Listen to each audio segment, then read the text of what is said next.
Let me demonstrate the muscles of the pectoral region and the anterior compartment of the arm.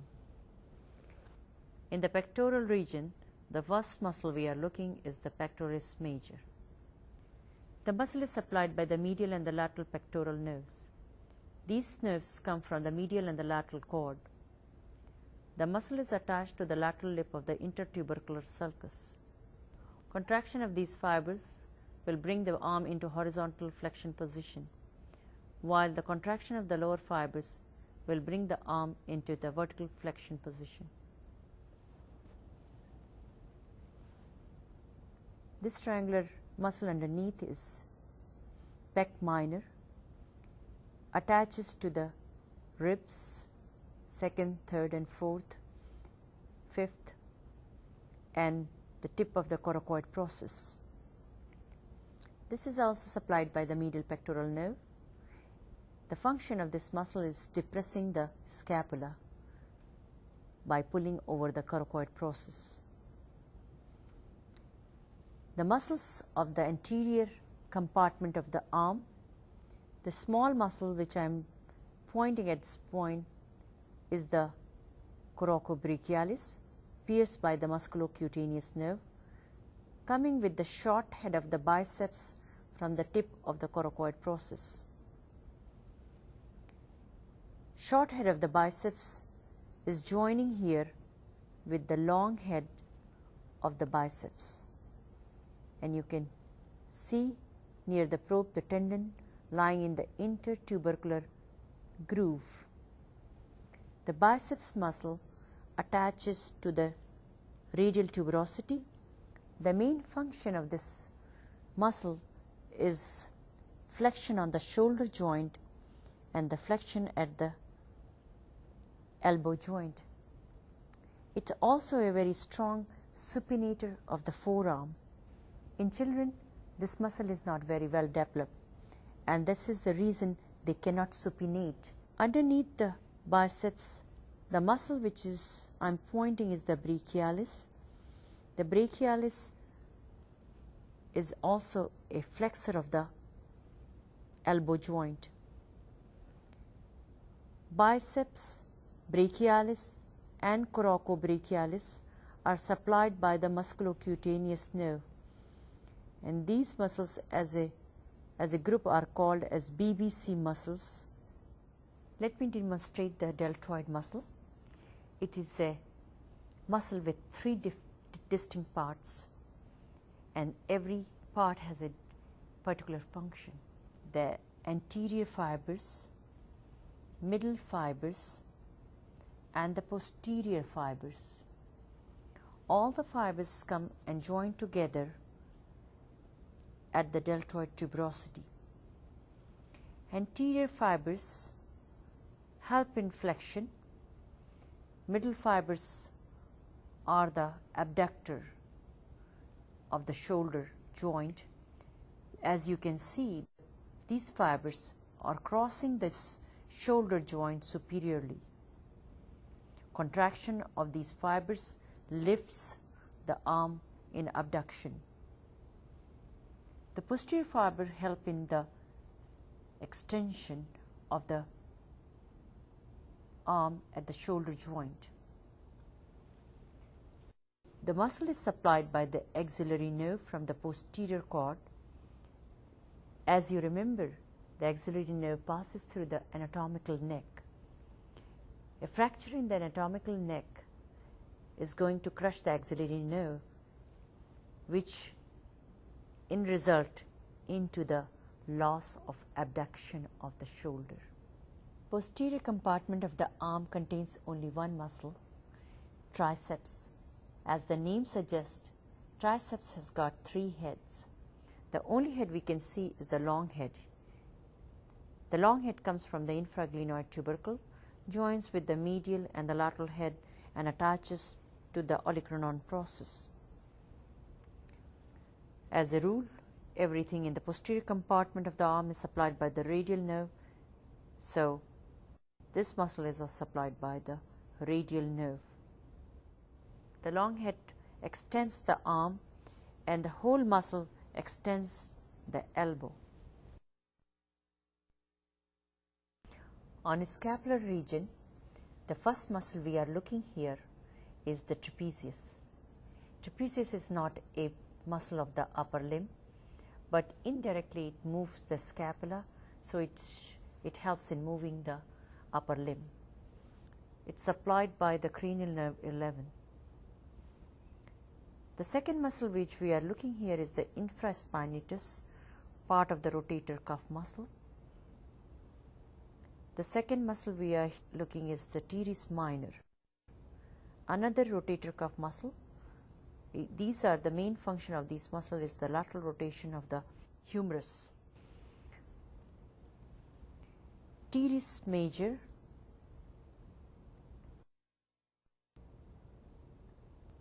this muscle crosses the joint anteriorly and attaches into the medial lip of the intertubercular groove. This muscle then does adduction, medial rotation, and extension of the arm. This big muscle, which is covering the lower part of the back, wraps around is the latissimus dorsi. The latissimus dorsi attaches at the floor of the intertubercular groove. It is supplied by thoracodorsal nerve. This muscle gives us the at ease position. That means extension, medial rotation, and adduction.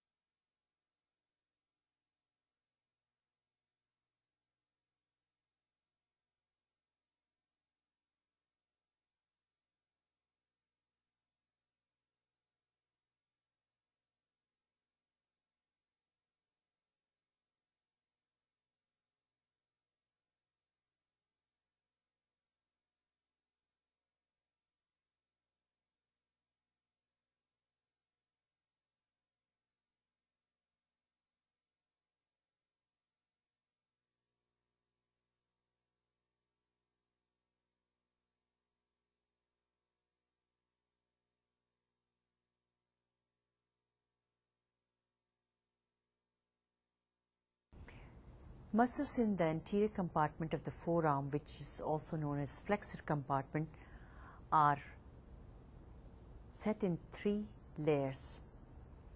The first layer contains the flexor of the wrist on the radial side and on the ulnar side.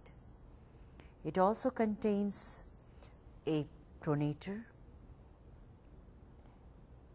In the second layer, we see the flexus of the PIP joint on the fingers, and in the third or the deepest layer we see the flexus of the DIP joint of the fingers, which is the distal proximal joint, as well as the flexor of the thumb. The first layer contains 4 muscles which take origin from the common flexor tendon from the medial epicondyle. The first muscle I am looking here is the pronator teres. Pronator teres attaches on the midway on the shaft of the radius and pronates the middle part of the radius over the ulna. The second muscle which we are looking here is the flexor carpi radialis. This muscle is going to flex the radial side of the wrist. This thin muscle is the palmaris longus, absent in 30% of people and not a very important muscle. This muscle which I am pointing is the flexor of the wrist on the ulnar side, so it's flexor carpi ulnaris.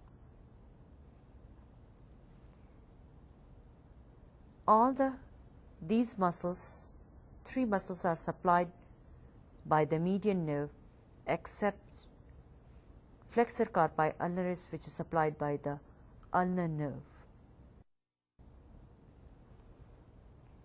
The second or the intermediate layer contains only one muscle, which I am holding right now with my probe, is flexor digitorum superficialis. This muscle has 4 distinct tendons for 4 fingers. These muscles are going to flex the PIP joints of the digits. Between the intermediate layer and the deep muscle layer, there is a nerve which we are looking right now is the median nerve. On the deeper layer, there are 3 muscles. The muscle I am looking here is the flexor digitorum profundus. Profundus means deep, and these are the flexor of the DIP joint of the 4 fingers. On this side, this tendon, when I am pulling on this tendon, you can see the movements on the thumb is the flexor of the flexor pollicis longus. So this is the flexor of the thumb. The deepest muscle here is the pronator quadratus. It is quadrangular in shape, and the function is pronation of the lower end of the radius. So it's almost like a tennis band lying on the anterior surface of the lower part of the radius and the ulna, and we can see some of the fibers very transversely placed. All the muscles in this forearm are supplied by median nerve except 1.5 muscle. The first muscle I told you, flexor carpi ulnaris, and half of the profundus. So these are the 2 tendons here are supplied by the ulnar nerve. So this compartment is mostly supplied by the median nerve except 1.5 muscle by the ulnar nerve.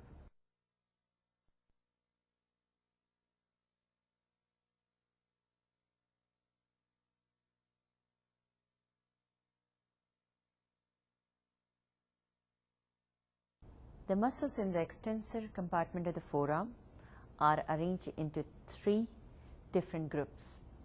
On the radial side, there are 3 muscles. There are 3 muscles in the called as outcropping muscles, which cross the tendon of other muscles, and then we have got muscles on the ulnar side. The first muscle on this side we see is the brachioradialis. These 2 muscles are extensor of the wrist on the radial side, because on the flexor side we have seen there is only one flexor, but on the extensor side, because of having 2 extensor, we are able to hold heavy objects. This muscle here is the extensor radialis longus and the extensor radialis brevis. On this group of muscle, this 4 tendons and this big belly is the extensor digitorum. This is going to extend the digits at the PIP and the DIP joints of the finger. This muscle here is the extensor carpi ulnaris, only one extensor on the ulnar side. Looking at the outcropping muscle, this muscle here is the abductor pollicis longus, and these 2 here are the extensors of the thumb, extensor pollicis brevis, extensor pollicis longus. This area here in between these tendons is called as snuff box, and here we can see the radial artery. Also, the base of this snuff box is formed by the scaphoid bone.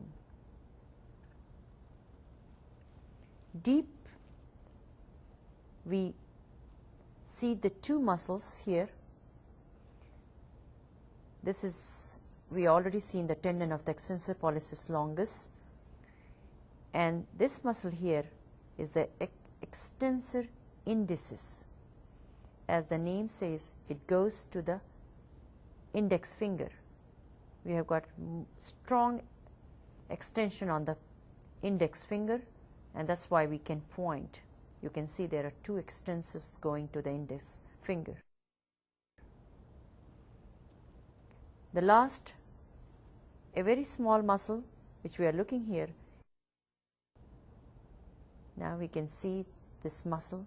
This is your extensor digiti minimi, goes to the little finger.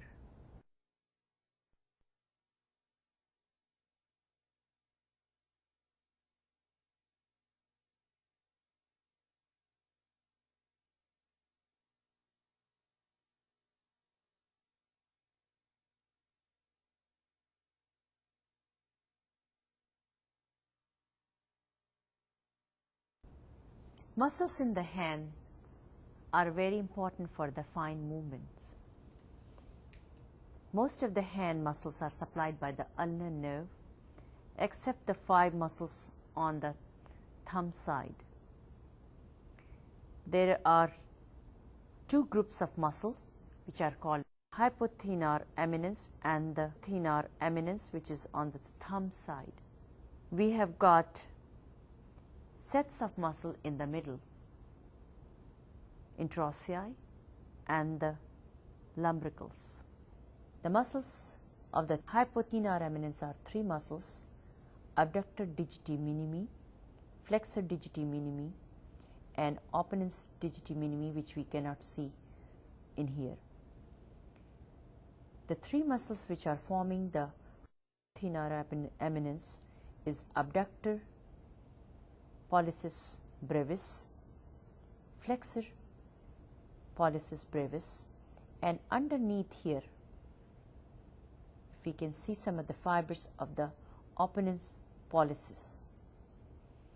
These muscles are supplied by the recurrent branch of the median nerve.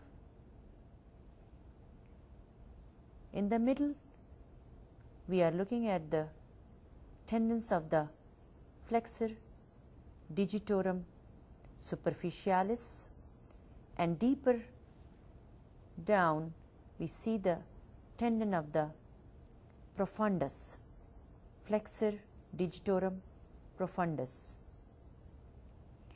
From the profundus, on the radial side, we see these worm-looking muscles originating from the tendon, and these muscles, so 1, 2, 3, 4 are called as lumbricals.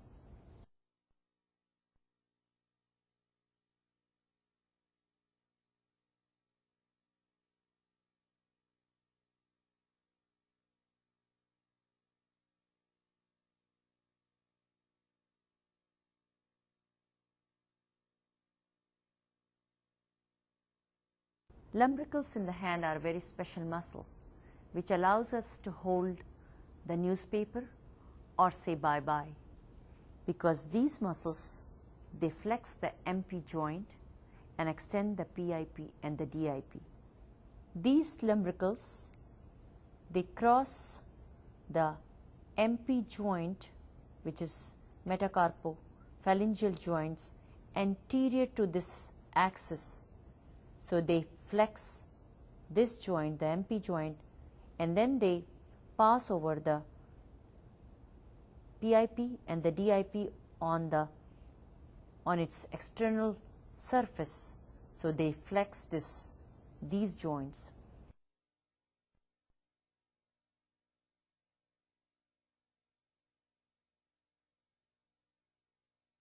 The function of the dorsal and palmar interossei are explained by the word pad, palmar, add to the midline, which is adduction, function is adduction, and dorsal, abduct, which is dab, pad and the dab. So these are the muscles important for moving the fingers together or taking the fingers away from each other, especially from the midline, which is the middle finger. The muscle I'm pointing is the adductor pollicis muscle, which helps to adduct the thumb. Now deeper, if we lift up all these tendons, we are able to see some of the glimpse of the interossei. The interossei are 7 palmar, there are 7 interossei, 3 palmar and 4 dorsal. The dorsal interossei are much better seen on this view, especially the first dorsal interossei is seen between the thumb and the index finger. We can also see the second and the third and the fourth dorsal interossei. These abduct the fingers. Abduction of the finger is taking it from the midline or from the middle finger. So the abduction here, these two muscles are going to abduct the middle finger away from the midline. So we need 2 abductors for this. On this side, this dorsal interossei will abduct the index finger, and this dorsal interossei is going to abduct the ring finger. We do not need dorsal interossei for the little finger, as we have got abductor digiti minimi, and for the thumb we have got abductor pollicis longus and brevis. The nerve supply to the hand muscle is mostly by the ulnar nerve, except the 5 muscles, 3 of the thenar eminence of the thumb and the 2 lumbricals on the radial side.